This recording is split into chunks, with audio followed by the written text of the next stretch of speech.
progreso es un concepto abstracto lleno de matices. Por ejemplo, habría que ser muy cautos para afirmar rotundamente que el hombre ha progresado espiritualmente en estos últimos milenios. Sin embargo, en lo cultural y en lo técnico sí es evidente ese progreso, incluso puede medirse. Para los antropólogos, ese desarrollo cultural y técnico se inicia cuando el hombre inventa la agricultura y la ganadería y se transforma en grupos estables. En lo que llamamos Viejo Mundo, esa revolución social se produjo hace unos 10.000 años, y en Mesoamérica 4.000 años después. También es cierto que las condiciones del hombre americano en esa época y ese lugar eran bastante más difíciles. Carecían de vacas, caballos, asnos, ovejas, cerdos o cabras. Solo el perro comestible y el guajalote, que es una variedad de pavo, constituían sus animales domesticados, su ganadería. El resto de las proteínas animales dependían de la caza. La base de su dieta fue fundamentalmente vegetal: maíz, calabaza, frijoles, chiles, aguacates. Poco a poco el hombre de Mesoamérica fue imponiéndose a su ambiente hasta dominarlo. Y a partir del año 1500 a.C., crecen sus poblaciones y proliferan las aldeas, al tiempo que su agricultura se diversifica.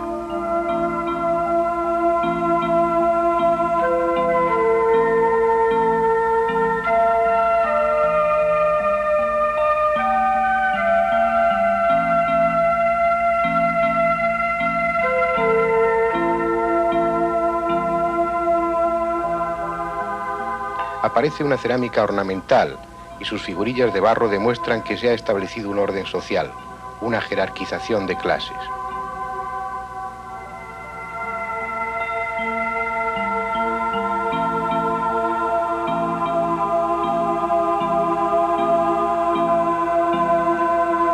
En esos 1500 años anteriores a nuestra era, se produce un lento y progresivo avance que culmina con la aparición de la cultura maya, ya madura, en el siglo IV de nuestra era. Así se creía y así estaba escrito doctamente en los libros de arqueología y de historia, hasta que un día, como un vendaval desestabilizador, aparecieron los restos de la cultura olmeca. El testimonio grabado en piedra de una civilización desconocida y extraña, diferente a cualquier otra en el mundo.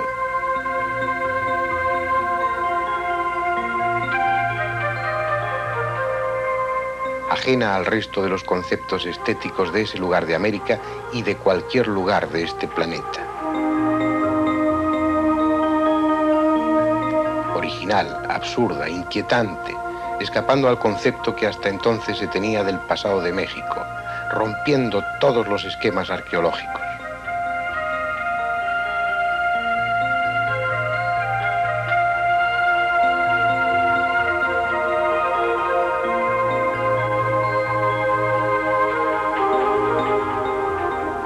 Fue aquí, en la región de San Andrés Tuxtla, del estado de Veracruz, en el lugar que llaman Hueyapán, donde en 1862 un trabajador de la hacienda descubrió la primera cabeza colosal.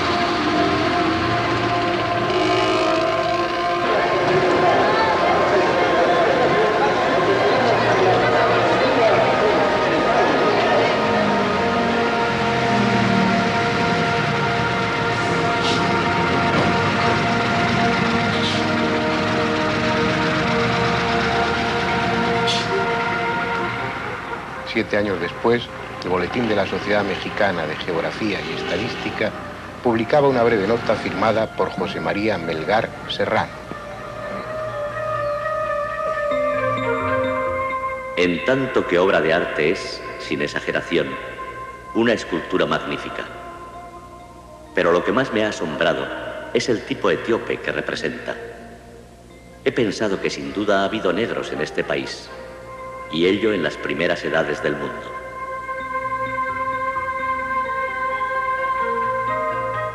Fue la primera cabeza y también la primera sugerencia que se hizo de la presencia africana en Mesoamérica, algo que irrita profundamente a los arqueólogos. En aquella época, además de esa cabeza colosal, se hicieron otros descubrimientos olmecas, pero pasaron desapercibidos, porque los arqueólogos y los viajeros estaban pendientes, entusiasmados con lo maya, que en ese momento estaba surgiendo con todo su esplendor. Hubo que esperar al año 1925 a dos investigadores, Franz Blum y George Lafargue, que fueron los que abrieron la puerta de este siglo a esa cultura que procedía del más lejano pasado.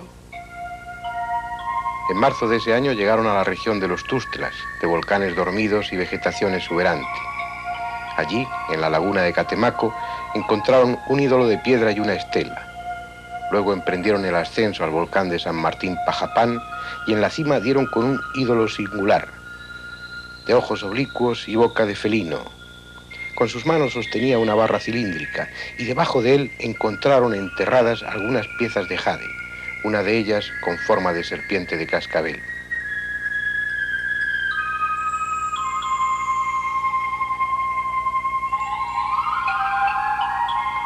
Más allá de esa zona, ya por los límites de los estados de Veracruz y Tabasco, dieron con una región de tierras bajas, abundante en lagunas y pantanos. Y fue remontando el río Blasillo, un afluente del Tonalá, como dieron con una isla rodeada de marismas, La Venta. Allí encontraron un bloque de piedra de más de 2 metros, entonces tumbado y medio cubierto por la vegetación. Era una estela con un personaje esculpido, cubierta su cabeza con un bonete y vestido con lo que parecía una falda.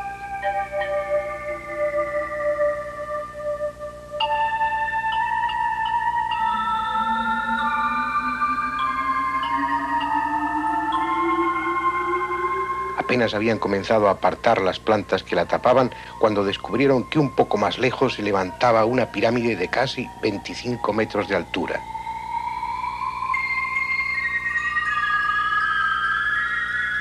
Después fueron varios monolitos labrados que consideraron altares, uno de ellos con un nicho por el que asomaba un personaje sentado y que a un lado tenía una hermosa figura tallada a la que el tiempo y los elementos le habían dado un gesto doliente, como si experimentara el más profundo desamparo, algo que contrastaba con el personaje frontal, también deteriorado por el tiempo, pero dueño aún del aire decidido y firme de quien está dispuesto a defender la entrada hasta las últimas consecuencias. Bajo la abierta boca estilizada del felino, su aparente reposo ocultaba una actitud tensa, alerta siempre, mirando fijamente a aquellos que se acercaban, midiendo sus intenciones, como el guardián de un inaccesible secreto, más vigilante ahora ante la presencia de los arqueólogos que copian ese altar y otras piezas para un museo.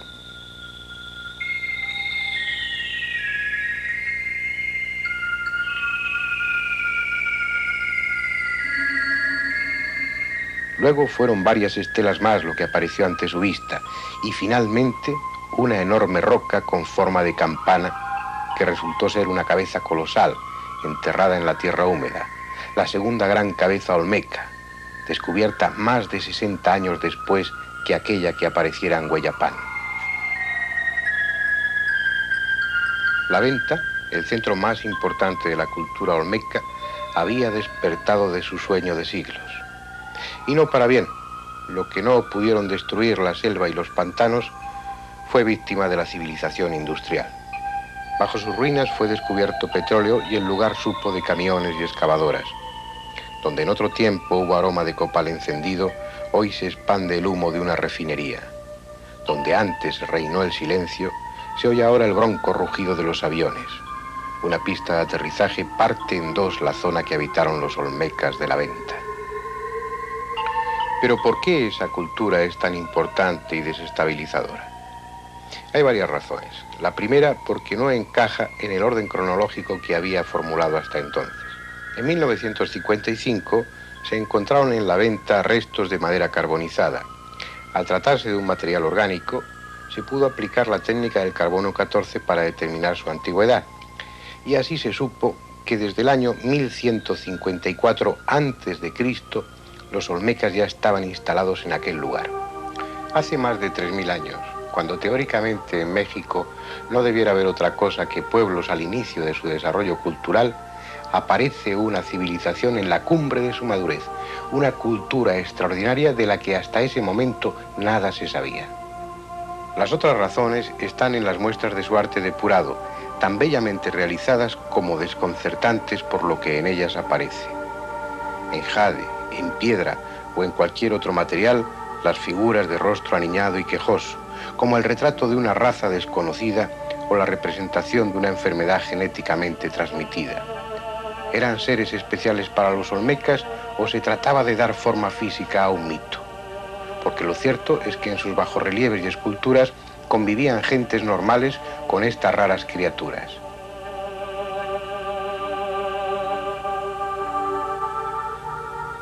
En el altar número 5 de la venta, una especie de sacerdote o noble de rostro normal sostiene en sus brazos a uno de esos niños deformes, de cabeza alargada y gesto gruñón. Junto a esa galería de seres inquietantes hay una abundante muestra de arte realista, con personas normales, espléndidamente retratadas, como el célebre luchador, que otros interpretan como un jugador de pelota, y que todos los japoneses que visitan el museo identifican como un miembro de su raza, pequeña barba incluida. Los olmecas fueron maestros en reflejar la realidad fielmente, en captar el gesto, la actitud graciosa, y nos dejaron así el testimonio de una sociedad formada por gentes normales. ¿Quiénes eran los otros, esos seres enigmáticos de cabeza cilíndrica y ojos hendidos? Dioses, espíritus protectores, los últimos ejemplares de una raza desaparecida, están presentes en lugares que hacen pensar que se trataba de ofrendas, pero nadie sabe ya si eran personajes inventados o los miembros de una estirpe que deformaba sus cabezas, como harían después los mayas y los incas. Lo que sí se sabe es que en sus ideas religiosas el jaguar era un símbolo predominante y que sus atributos aparecen mezclados con los humanos en una combinación de aspecto feroz. Esa mezcla de atributos se resume con frecuencia en la boca, de labios gruesos y en un gesto de eterno gruñido. La misma fusión de hombre y jaguar que plasmó en sus bajorrelieves otra cultura lejana, contemporánea de la olmeca, allá en plenos Andes, en Chavín de Huántar. La misma idea, el mismo concepto, el mismo símbolo. Porque era necesariamente un símbolo. Los olmecas, como las gentes de Chavín de Huántar, tenían las mismas razones para adorar al jaguar que podamos tener nosotros ahora mismo. El hecho de que fueran 3000 años viejos no quiere decir que fueran menos inteligentes que los hombres de ahora mismo. El jaguar era necesariamente un símbolo, tal vez la expresión del sol en su tránsito nocturno, como sucedía en Chichén Itzá, pero también es posible que respondiera a un concepto más elaborado, más espiritual, como por ejemplo la paloma en la iconografía cristiana, que está representando al Espíritu Santo, o los hombres con alas, para sugerir la elevada espiritualidad de los ángeles. Sea por una u otra razón, el jaguar de los olmecas inundaría toda Mesoamérica, perpetuándose en casi todas las culturas posteriores, aunque su valor simbólico fuera alterándose al socaire de otras influencias religiosas, conviviendo o adaptándose a la iconografía propia de los dioses locales, como los otros símbolos que caracterizaron las viejas religiones mexicanas, la serpiente y el águila, presentes ya en el mundo espiritual olmeca. Esa serpiente erguida y poderosa que parece proteger al sacerdote, cuya cabeza asoma por las fauces abiertas de una máscara de jaguar, en el monumento 19 de la venta.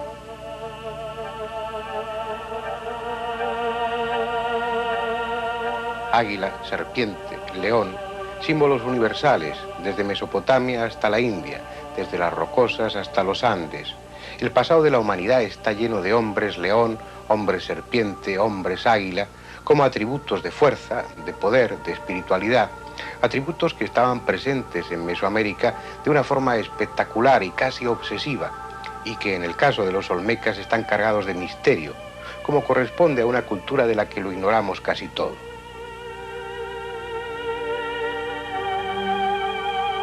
Por no saber, no sabemos ni cómo ellos se denominaban a sí mismos.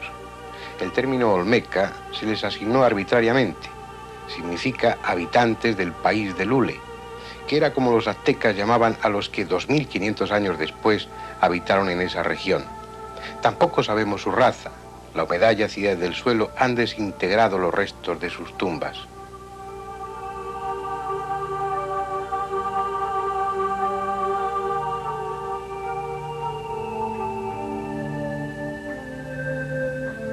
Solo nos quedan sus esculturas y bajorrelieves para deducir cómo eran. Y eso es algo que desconcierta, porque aquella cultura parece, desde la distancia de los 3000 años, una especie de confederación en la que estaban presentes todas las razas actuales y algunas desconocidas. Y como elemento definitivo en esa aparente confusión de razas, las cabezas colosales. Pretendidamente explicadas por algunos arqueólogos dogmáticos, pero sin otras razones de peso que su afán por ordenar y dejar archivado aquello que les molesta. Para unos son el retrato de jugadores del sacralizado juego de pelota, merecedores de pasar a la inmortalidad de piedra por su arrojo y habilidad. Para otros son una galería de monarcas olmecas, y lo deducen porque esas gigantescas cabezas han sido objeto de mutilaciones, supuestamente ordenadas por los sucesores o por un pueblo en revolución. Aunque si esas erosiones fueron producidas por el odio, no se entiende qué dificultad habrían tenido en destruir las cabezas o borrar totalmente los rostros retratados en ellas. Tampoco faltan los románticos que identifican las cabezas con visitantes venidos de las estrellas.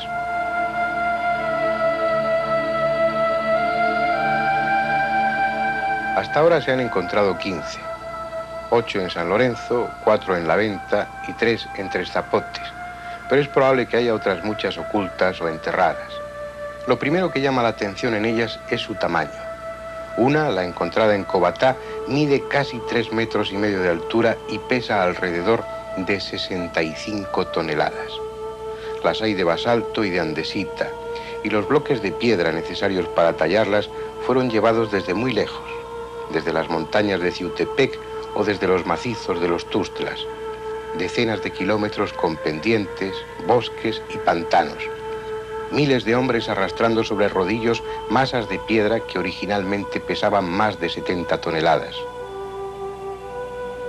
Semanas, meses de un gigantesco esfuerzo hasta colocarlas en el lugar predeterminado y tallarlas después con cinceles de pedernal. Un trabajo así solo se hace cuando se tienen poderosas razones, y en el mundo antiguo las más poderosas razones que movían al pueblo eran las religiosas. Otro elemento a considerar es las facciones de los personajes retratados.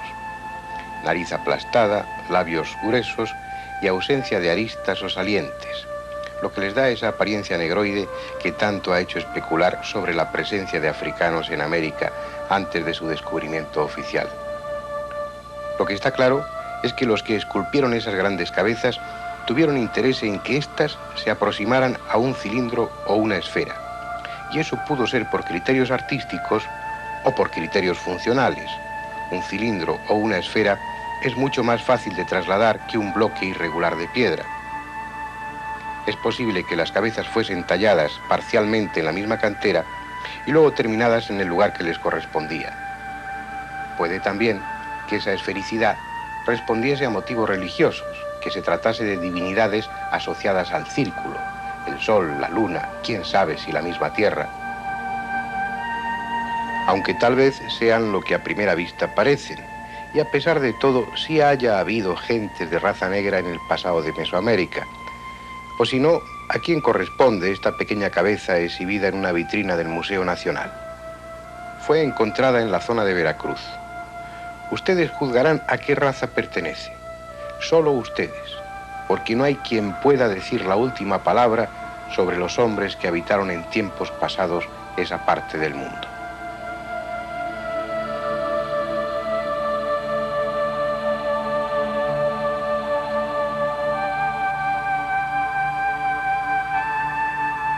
Como nadie está en condiciones de decir cuáles fueron los límites que alcanzaron en su conocimiento los olmecas, su calendario, lo elaborado de su arte, su desarrollada escritura sugieren una cultura evolucionada, muy evolucionada, y en la misma época en la que Ramsés II mandaba construir los templos de Abu Simbel en Egipto, y bastante antes de que la cultura griega alcanzara su madurez.